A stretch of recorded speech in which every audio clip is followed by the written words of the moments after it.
আপনার ল্যাব কি ISO 17025 accredited? তাহলে ইম্পার্শিয়ালিটি বা নিরপেক্ষতা মেনটেন করা খুবই ইম্পর্টেন্ট। আজ আমরা জানব সাবক্লজ 4.1.1 কি বলে এবং কিভাবে এটাকে ইনশোর করা যায়।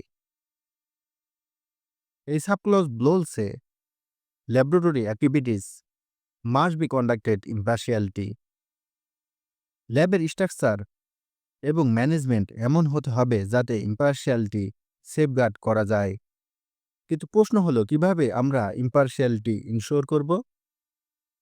ফার্স্ট, ল্যাবের ডিসিশন মেকিং প্রসেসে কোনো কনফ্লিক্ট অফ ইন্টারেস্ট থাকা যাবে না।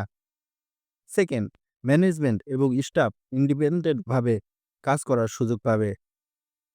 থার্ড, কোনো এক্সটার্নাল প্রেশার যেন টেস্ট রেজাল্টে ইম্প্যাক্ট না ফেলে তা নিশ্চিত করতে হবে। এই পয়েন্টগুলো ফলো করা হয় তাহলে ল্যাবের ইম্পার্শিয়ালিটি বজায় থাকবে এবং ISO 17025 কমপ্লায়েন্স নিশ্চিত হবে। আপনার ল্যাব কি ISO 17025 অনুসরণ করছে? কমেন্টে জানান। আর ভিডিও ভালো লাগলে লাইক, শেয়ার এবং সাবস্ক্রাইব করতে ভুলবেন না।